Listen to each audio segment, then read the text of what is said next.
To further elaborate on the emergence and historical development of the Mafia, it's essential to delve deeper into the social, political, and economic dynamics that allowed it to take root and expand both in Sicily and abroad. The Mafia's influence has persisted for centuries, continually evolving in response to changing environments, from local power struggles to its expansion into a global network. Understanding these nuances is key to comprehending how an organization born out of regional instability became one of the most enduring and notorious criminal organizations in the world. Deepening roots in Sicily, feudalism and social structures. The development of the Mafia cannot be fully understood without examining the unique social and political landscape of Sicily during the late Middle Ages and early modern period. Feudalism played a significant role in shaping Sicily's societal structure, contributing to the rise of the Mafia as a power broker in a society with weak central authority. Under the feudal system, large estates, known as latifundia, were controlled by a small elite of nobles and landowners, while the majority of the population lived as peasants, toiling on the land. This social hierarchy was characterized by vast disparities in wealth and power. The central government, whether under foreign or local rulers, often lacked the capacity or the interest to enforce laws or protect property effectively. In such a fragmented society, local landlords and nobles frequently had to rely on private enforcers to maintain order and protect their interests. The rise of the gabelotti, managers who leased land from absentee landlords, further entrenched this dynamic. These land managers needed to maintain control over both the land and the local labor force, which included a large number of tenant farmers. The campieri, or armed guards hired to protect the estates and enforce the gabelotti's rule, were often precursors to Mafia foot soldiers. Over time, these guards and enforcers began to operate more autonomously, forming networks of criminal activity that became increasingly organized and structured. The Mafia thus grew from a localized system of private protection and enforcement, grounded in Sicily's deeply unequal land ownership structure. The absence of reliable state institutions in rural areas left a power vacuum, which the Mafia filled by establishing a parallel system of governance. In many cases, the Mafia's presence became normalized as it was often the only form of protection and justice available to the rural population. However, this protection came at a high price, as the Mafia demanded loyalty and payment in return. The role of banditry and local rebellion. Throughout Sicily's history, banditry and rebellion were persistent features of rural life. Isolated communities often engaged in acts of resistance against both foreign rulers and local elites. In many cases, these rebellious actions were organized by local groups that would later form the backbone of Mafia organizations. During the 19th century, Sicily witnessed several insurrections, including the Sicilian Vespers in the late 13th century and various uprisings during the Napoleonic Wars. Bandit leaders, who controlled rural territories, often provided a form of alternative governance. These leaders commanded loyalty from local populations by protecting them from external threats or by offering a more favorable arrangement than that imposed by the feudal lords or foreign rulers. As these groups evolved, they became more structured and hierarchical, developing into what would later be recognized as the Mafia. These groups extended their reach beyond mere banditry, engaging in more sophisticated criminal enterprises such as smuggling, extortion, and kidnapping. Their integration into local economies and politics allowed them to wield significant power, especially in areas where the state's presence was weak or non-existent. The unification of Italy and the Mafia's consolidation of power. The unification of Italy in 1861 was a significant turning point in the Mafia's history. The creation of the modern Italian state, with its centralized government based in the north, was met with suspicion and resistance in the south, particularly in Sicily. The newly unified state sought to impose new laws, taxes, and land reforms, but the central government lacked the resources and local knowledge to effectively enforce its policies in southern Italy. As a result, many Sicilians, especially in rural areas, continued to rely on local power brokers, including the Mafia, for protection and justice. The Mafia took advantage of the government's weakness, embedding itself even further into Sicilian society by providing services that the state could not, including the enforcement of property rights and the resolution of disputes. In many cases, the Mafia acted as an intermediary between the local population and the state, using its influence to manipulate the legal and political systems for its own benefit. The Mafia's consolidation of power during this period was facilitated by its ability to control both legitimate and illegitimate sectors of the economy. Mafia families became involved in a wide range of activities, from managing agricultural estates to overseeing black market operations. Their control over local markets and resources made them indispensable to both the local population and the political elite. This influence extended to local politics, where the Mafia often used violence and intimidation to manipulate elections and ensure that their chosen candidates were elected to office. In exchange for political support, these politicians turned a blind eye to the Mafia's illegal activities, allowing the organization to operate with impunity. Over time, the Mafia's influence over local government became so entrenched that it was virtually impossible to distinguish between the two. International expansion. The Mafia in the United States. The late 19th and early 20th centuries marked a period of significant migration from Italy, particularly from the southern regions, including Sicily, to the United States. This wave of migration brought with it not only Italian culture and customs but also the Mafia. Italian immigrants, many of whom settled in urban areas such as New York City, Chicago, and New Orleans, faced discrimination, poverty, and limited economic opportunities. In this environment, the Mafia found fertile ground to expand its operations. In the United States, the Mafia quickly adapted to the new economic and social landscape. The Prohibition era, 1920 to 1933, was particularly transformative for the Mafia, as it became heavily involved in the illegal production and distribution of alcohol. The profits from bootlegging allowed Mafia families to establish themselves as major players in organized crime, controlling entire industries and infiltrating labor unions. The Mafia in the U.S. developed its own unique structure, often referred to as La Cosa Nostra, which mirrored the familial and territorial organization of the Sicilian Mafia. However, in the American context, the Mafia expanded its criminal enterprises to include drug trafficking, gambling, loan sharking, and protection rackets.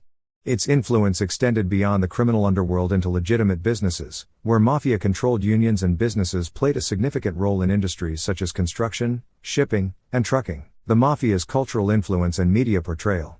As the Mafia expanded its operations and influence, it became a subject of fascination for the public and the media. The Mafia's notoriety was fueled by sensationalized media reports of violence, corruption, and high-profile criminal trials. Figures such as Al Capone in Chicago and Charles Lucky Luciano in New York became household names, their exploits covered in newspapers across the country. This media attention only grew in the mid-20th century, as Hollywood began to produce films that glamorized the Mafia's power and mystique. Movies such as The Godfather, 1972, and Goodfellas, 1990, portrayed Mafia members as complex anti-heroes, often depicting their loyalty to family, code of honor, and ruthless pursuit of power. These portrayals helped to shape the public's perception of the Mafia, simultaneously demonizing and romanticizing its criminal activities. While these films and media portrayals were fictional, they were often based on real-life events and individuals. The cultural fascination with the Mafia also helped to perpetuate its mythos, contributing to the organization's aura of invincibility and power. However, the reality of Mafia life was far more brutal and exploitative than these fictionalized accounts often suggested. Behind the scenes, Mafia families were engaged in violent turf wars, assassinations, and brutal extortion schemes, all aimed at maintaining their power and control. The decline of the Mafia, government crackdowns and societal changes. Despite its enduring influence, the Mafia has faced significant challenges over the past few decades. In Italy, a series of high-profile trials and government crackdowns in the 1980s and 1990s severely weakened the Sicilian Mafia. The Maxi trial, 1986 to 1992, led by prosecutors Giovanni Falcone and Paolo Borsellino, resulted in the conviction of hundreds of Mafia members and exposed the inner workings of the organization. These efforts were met with violent retaliation, as both Falcone and Borsellino were assassinated by the Mafia, but their deaths galvanized public opposition to organized crime and led to further government action against the Mafia. In the United States, the Mafia's power also began to decline in the 1980s and 1990s due to increased law enforcement efforts, including the use of the RICO Act, Racketeer-Influenced and Corrupt Organizations Act. The RICO Act allowed prosecutors to target entire criminal organizations rather than individual members, making it easier to dismantle Mafia families. High-profile prosecutions, such as those of John Gotti, the boss of the Gambino crime family, severely weakened the American Mafia's leadership and led to the decline of many of its criminal enterprises. The Mafia today.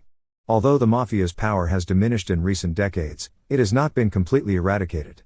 In Sicily, the Mafia continues to operate, albeit on a smaller scale, and remains involved in various illegal activities, including drug trafficking, extortion, and money laundering.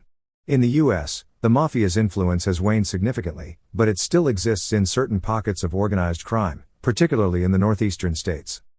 Moreover, the Mafia's legacy continues to influence modern organized crime groups around the world. Many of the tactics pioneered by the Mafia, such as extortion, protection rackets, and hierarchical family structures, have been adopted by other criminal organizations, including the Camorra in Naples, the 'Ndrangheta in Calabria, and transnational crime syndicates like the Yakuza in Japan and cartels in Latin America. These groups often emulate the Mafia's methods of blending legal and illegal enterprises and its ability to corrupt and infiltrate political systems. The Mafia's role in modern organized crime. While the Mafia may not hold the same level of dominance it once had, it remains relevant in the world of organized crime. Today's Mafia has adapted to changes in global markets and law enforcement strategies. Modern Mafia groups have diversified their criminal portfolios, becoming increasingly involved in international drug trafficking, human trafficking, cybercrime, and financial crimes such as fraud and money laundering. One key area where the Mafia remains influential is in southern Italy, particularly in Sicily. The Mafia continues to exert control over local businesses, labor unions, and public contracts through both intimidation and corruption. Although the Italian government has made strides in combating Mafia influence, the organization's deep roots in the local economy and political system make it difficult to fully eradicate. In addition to its continued involvement in traditional criminal enterprises, the Mafia has also entered new arenas, such as the globalized black market and the Internet. The rise of cybercrime has provided opportunities for Mafia groups to engage in digital extortion, online fraud, and hacking. These activities allow the Mafia to operate with greater anonymity and across borders, complicating efforts to combat their influence. Challenges facing law enforcement. Despite numerous victories against the Mafia, law enforcement agencies around the world still face significant challenges in dismantling organized crime groups. The Mafia's decentralized structure, combined with its ability to infiltrate legitimate businesses and political systems, makes it difficult to eradicate. Moreover, the Mafia's adherence to Omerta, the code of silence, continues to hinder investigations, as members and associates are often reluctant to cooperate with authorities out of fear of retribution. Efforts to combat the Mafia have increasingly focused on attacking its financial networks. By targeting money laundering operations and tracing the flow of illicit funds, law enforcement agencies hope to disrupt the Mafia's ability to finance its criminal activities. International cooperation has also become crucial in the fight against the Mafia, as organized crime groups operate across national borders. The success of these efforts will depend on a sustained commitment from governments, law enforcement, and civil society. Public awareness and engagement, as demonstrated in the aftermath of the assassinations of Falcone and Borsellino, are critical to keeping pressure on organized crime and ensuring that it does not regain the foothold it once had. The emergence of the Mafia is a testament to the way criminal organizations can take root in societies plagued by inequality, weak governance, and corruption. From its early days as a loose network of enforcers in rural Sicily to its rise as an international criminal powerhouse, the Mafia has proven remarkably adaptable to changing political, economic, and social conditions. The Mafia's ability to embed itself within local communities, manipulate political systems, and engage in both legal and illegal activities has allowed it to survive for centuries. While law enforcement efforts in both Italy and the United States have succeeded in weakening the Mafia, the organization remains a potent force in certain regions and continues to influence modern organized crime on a global scale. The Mafia's story is one of resilience and reinvention, and its continued existence is a reminder of the ongoing challenges posed by organized crime in the modern world. As the fight against the Mafia evolves, it will require innovative strategies, international collaboration, and a commitment to addressing the underlying social and economic factors that allow such organizations to thrive. The lessons learned from the Mafia's rise and partial fall can inform future efforts to combat not only the Mafia itself but also the many criminal organizations that have followed in its footsteps.